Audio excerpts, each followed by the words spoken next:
আসসালামু আলাইকুম ওরহমতুল্লাহি ওবরাকাতু। কাছে দূরে দেশে প্রবাসী যে যেখান থেকে দেখছেন দেখবেন সবাইকেই সুন্নামাট বিডির পক্ষ থেকে আমি আন্তরিক শুভেচ্ছা অভিনন্দন মোবারকবাদ জানাচ্ছি। আপনারা দেখতে পাচ্ছেন অনেকগুলি মধু আপনাদেরকে সামনে নিয়ে, অর্গানিক প্রোডাক্ট সামনে নিয়ে আপনাদেরকে লাইভে নিয়ে আসছি। আপনারা দেখতে পাচ্ছেন এই যে আমাদের কাছে আছে কালোজিরা ফুলের মধু, আমাদের কাছে আছে বর্তমান সিজনের সরিষা ফুলের মধু, অনেক ঘন মধু।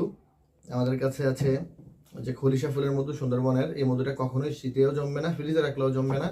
আমাদের কাছে আছে লিচু ফুলের মধু, এই মধু শীতে হালকা কিছু জমে যায়। আমাদের কাছে পাবেন গাওয়া ঘি, আমাদের কাছে পাচ্ছেন এই শীতকে কেন্দ্র করে এই যে লিকুইড গুড় বা রাব যেটাকে আমরা বলে থাকি। এছাড়া আমাদের কাছে আপনারা পাবেন হলো এই যে খেজুরের যেটা পাটালি গুড় বা পয়েল পেপারের গুড়। তো এছাড়া আমাদের কাছে ঘি পাচ্ছেন, সরিষার তেল পাচ্ছেন, কোকোনাট অয়েল এবং নারকেল তেল, কালো জিরার তেল, এগুলিকে আপনারা আমাদের কাছ থেকে সংগ্রহ করতে পারেন। তো যার যে প্রোডাক্ট প্রয়োজন খুচরা এবং পাইকারি আমাদের কাছ থেকে নিয়ে আপনারা সেল দিতে পারেন। যার যে কোন প্রোডাক্ট প্রয়োজন আপনারা আমাদের সাথে যোগাযোগ করবেন, আমরা ক্যাশ অন ডেলিভারিতে প্রোডাক্ট আপনাদের হাতে পৌঁছে দেব। জাযাকুমুল্লাহু খাইর। আসসালামু আলাইকুম ওয়া রাহমাতুল্লাহি ওয়া বারাকাতুহু।